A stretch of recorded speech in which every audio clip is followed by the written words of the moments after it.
The Commonwealth and state and territory treasurers have been unable to overcome their deadlock on tax reform. At a two-day tax forum in Canberra, the federal treasurer called on premiers and chief ministers to cut taxes such as stamp duty, but the states say they need to be compensated for any lost revenue. It's rare for so many people to be so excited about tax.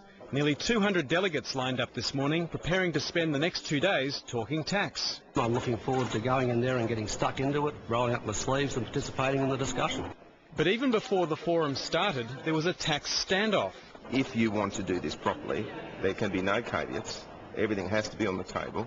Wayne Swan says the states and territories should scrap what he calls their inefficient taxes. Some are prepared to do that, but demand compensation.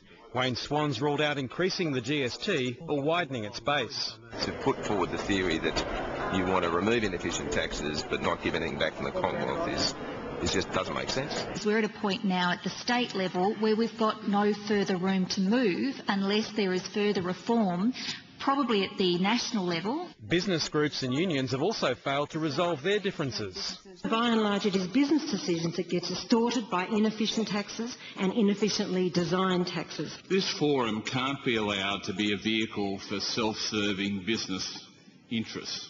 It seems there's little enthusiasm for major tax reform. You can't simply take a tax cut to directly give someone else a tax increase without considering what that means for the rest of the economy. Ken Henry extensively reviewed the tax system. He summed up the forum. Much of what has been said is quite predictable.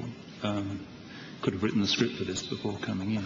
Independent Rob Oakeshott demanded the forum be held as a condition for supporting the minority government. He says Labor must deliver an initial response to the forum before Christmas.